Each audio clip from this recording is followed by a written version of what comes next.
तो चलिए बच्चों, आज हम पढ़ते हैं क्लास 9th का chapter number 1 matter in our surrounding. हम इसके पार्ट 1 में इससे आगे का चैप्टर पढ़ चुके हैं और ये इसका पार्ट 2 है। पार्ट 2 पढ़ने से पहले आप पार्ट 1 ज़रूर पढ़िए, तभी आपको ये चैप्टर अच्छे से समझ आ पाएगा और इसके कॉन्सेप्ट क्लियर हो पाएंगे। तो चलिए हम आगे से शुरू करते हैं, क्योंकि पहले पार्ट 1 में हमने सिर्फ इसमें लिक्विड, सॉलिड और गैस के बीच में डिफरेंस ही पढ़ा है, जो लेकिन वो भी बहुत इम्पॉर्टेंट है, तो आप प्लीज़ उसे ज़रूर देखिए। ठीक है, तो आज हम स्टार्ट करते हैं पार्ट 2 को। हमारा टॉपिक है interchange in states of matter. अब जो हमारी मैटर की स्टेट है वो एक फॉर्म से दूसरी फॉर्म में कैसे इंटरचेंज होती है।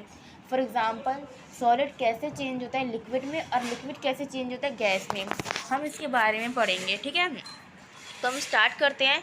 Matter can change it's state. Matter जो है 3 तरीके से अपनी स्टेट को चेंज कर सकती है। या तो वो सॉलिड के फॉर्म में चेंज होगी, या फिर लिक्विड के फॉर्म में चेंज होगी, या फिर गैस के फॉर्म में चेंज होगी। क्या होता है, जैसे कि हमारा वाटर है, तो अगर वाटर की आइस बन जाती है तो वो उसकी सॉलिड फॉर्म होगी। ठीक है, और अगर हमारा जो वाटर है वो वाटर में ही रहेगा तो वो उसकी लिक्विड फॉर्म है। लेकिन जब हम वाटर को बॉईल कर देंगे तो वेपर बन जाएगा। ठीक है, तो वो उसकी गैस फॉर्म होगी। ठीक है, तो ये 3 स्टेट में हम मैटर को चेंज कर सकते हैं। अब हम आगे इन मेथड्स के बारे में पढ़ेंगे जिनकी वजह से हम इस मैटर को चेंज कर सकते हैं डिफरेंट फॉर्म्स में। ठीक है, तो चलिए हम आगे देखते हैं।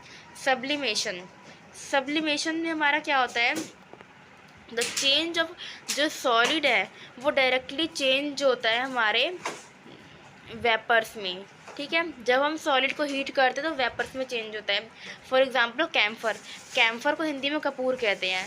अगर हम कैम्फर एक सॉलिड फॉर्म है, ठीक है, उसे हीट करेंगे, हम उसे जलाते हैं तो वेपर फॉर्म में यानी कि गैस फॉर्म में कन्वर्ट हो जाता है। ठीक है, तो हम पढ़ते हैं the changing of solid directly into vapour on heating. जब हम हीट करते हैं कैम्फर को तो वो डायरेक्टली चेंज हो जाता है वेपर में, और जब हम उसे कूल करते हैं तो वो चेंज हो जाता है सॉलिड में। ठीक है, सब्लिमेशन का एग्जांपल है ammonium chloride and camphor and iodine. अब लेटेंट हीट क्या होती है, the hidden heat which break the force of attraction between the molecules. जब भी कोई मॉलिक्यूल अपनी स्टेट को चेंज करता है तो उसके मॉलिक्यूल्स के बीच में जो फोर्स ऑफ अट्रैक्शन होती है उसे ब्रेक करने के लिए कितनी हीट चाहिए होती है, वो होती है लेटेंट हीट। ठीक है, ये इसमें 2 प्रोसेस होते हैं, फ्यूज़न और वेपराइजेशन। फ्यूजन जो है, heat energy required to change 1 kg के सॉलिड को लिक्विड में कन्वर्ट करने के लिए जितनी हीट एनर्जी चाहिए होती है उसे हम बोलते हैं फ्यूजन। फॉर एग्ज़ाम्पल, अगर हमारा 1 kg आइस है, ठीक है, तो वो सॉलिड फॉर्म में है, उसे लिक्विड में कन्वर्ट करने के लिए कितनी हमें एनर्जी चाहिए होगी, वो होती है हमारी फ्यूजन।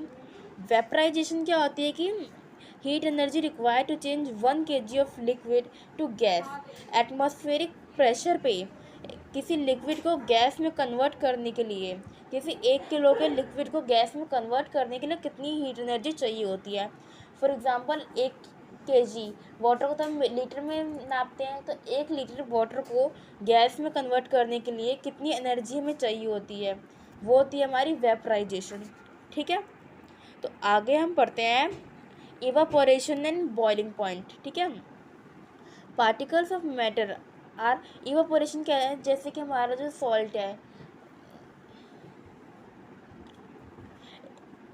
इवापोरेशन में क्या होता है, जो हमारा लिक्विड होता है वो वेपर फेस में कन्वर्ट हो जाता है। ठीक है, तो हम इसी के बारे में पढ़ते हैं। Particles of matter are always moving and are never at rest. जो किसी भी मैटर के पार्टिकल है वो हमेशा मूव करते रहते हैं और कभी भी रेस्ट में नहीं होते। हालांकि हमें लगता है कि वो रेस्ट में है, लेकिन वो रेस्ट में नहीं होते, वो एक दूसरे पे फोर्स लगाते हैं और उन्हें कैंसिल कर देते हैं।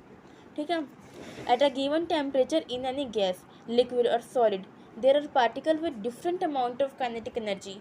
अगर सेम टेम्परेचर भी है तो किसी मैटर के अंदर जो पार्टिकल होंगे, सॉलिड, लिक्विड या फिर गैस, उनकी डिफरेंट काइनेटिक एनर्जी होगी। ठीक है, अब in the case of liquid, a small fraction of particle at the surface having higher kinetic energy.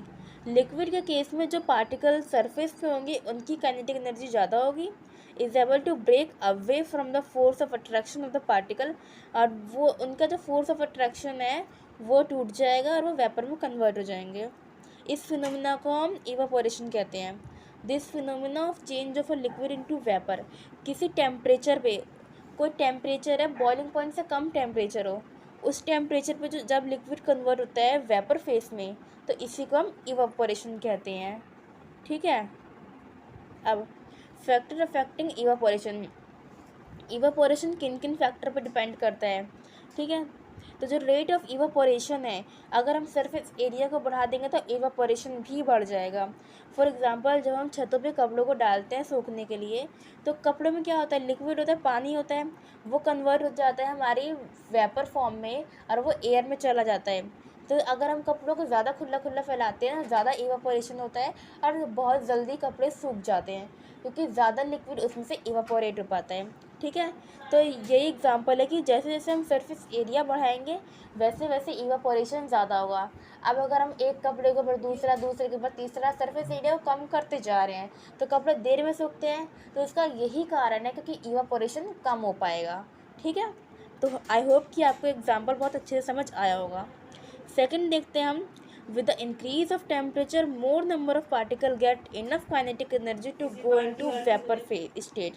जैसे जैसे हम टेम्परेचर को बढ़ा देंगे वैसे वैसे भी इवापोरेशन हमारा बढ़ेगा।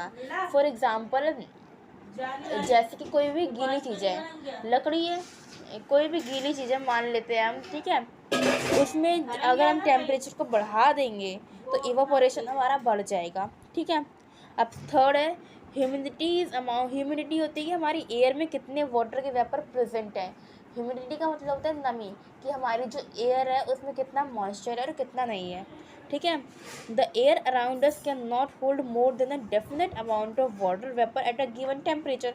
जो हमारी आसपास की एयर है वो एक टाइम में कुछ ही मतलब डेफिनेट अमाउंट ऑफ ह्यूमिडिटी को ही कंट्रोल कर सकती है, अपने पास रख सकती है।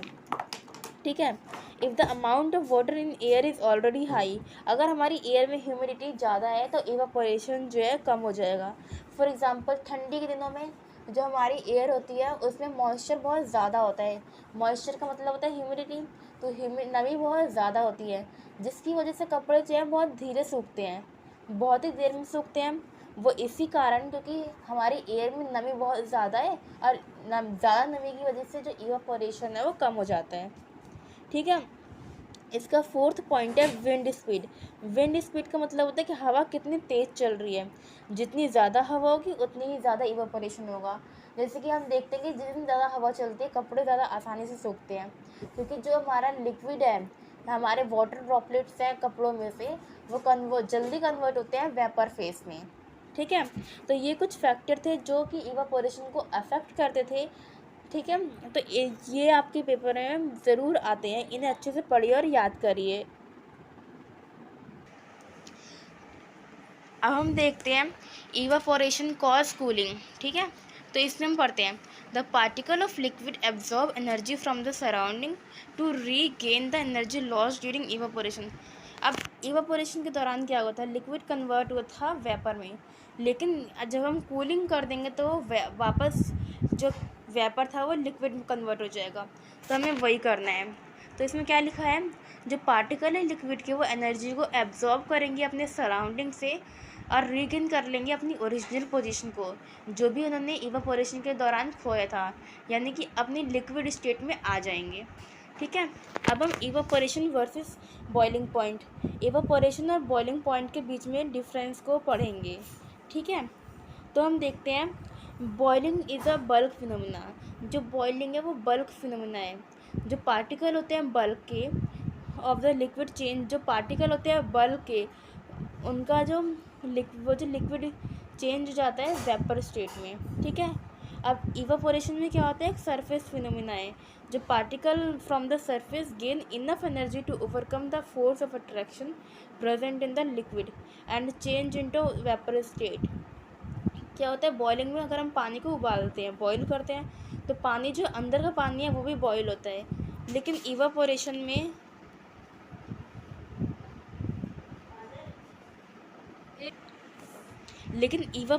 जो है सिर्फ सरफेस पे होगा, ये सरफेस फिनोमिना है। ठीक है। अब हम पढ़ते हैं केल्विन एंड सेल्सियस स्केल। जो केल्विन और सेल्सियस है, दोनों ही मेथड से हम अपने टेम्परेचर को मेज़र करते हैं। ठीक है, तो हम पढ़ते हैं, चलिए।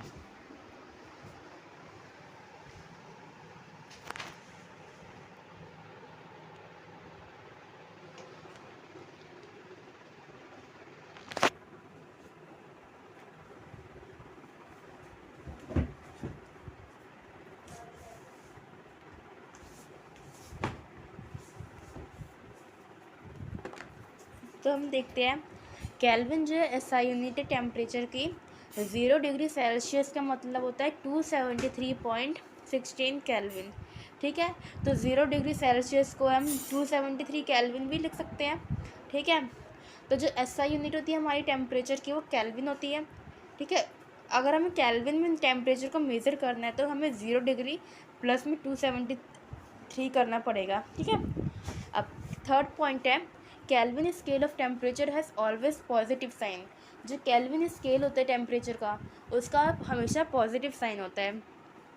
ठीक है, और जो हम प्रेशर को, जो है फोर्थ पॉइंट है इसका, हम प्रेशर को जो मेज़र करते हैं उसकी यूनिट होती है एटमॉस्फेयर। एटमॉस्फेयर में हम उसे मेज़र करते हैं, और ऐसा यूनिट होती है पास्कल। ठीक है, अब 1 एटमॉस्फेयर इक्वल होता है 1.01 इंटू 10⁵ पास्कल के। ठीक है, the pressure of air in atmosphere is called, वो प्रेशर जो कि हमारी एयर में होता है उसे हम एटमॉस्फेरिक प्रेशर कहते हैं। The atmospheric pressure at sea level is 1 atmosphere. अब सी के लेवल पे जो एटमॉस्फेरिक प्रेशर है वो 1 ATM होता है। ठीक है, तो यहीं पे चैप्टर ख़त्म होता है। तो आप इसका पार्ट 1 देखिए, पार्ट 2 देखिए, और इस चैप्टर को अच्छे से पढ़िए और इसके नोट्स बनाइए। मैंने इस वीडियो में बहुत ही अच्छे अच्छे नोट्स दिए हैं, आप उसे नोट करिए अपनी कॉपी में, और तब तक के लिए इस चैप्टर को रिवाइज़ करिए। मैं जल्दी आपके लिए इसी क्लास 9th का चैप्टर नंबर 2 की वीडियो भी लाऊंगी। अगर आपको ये वीडियो अच्छी लगे तो मेरे चैनल को लाइक और सब्सक्राइब करना ना भूलें।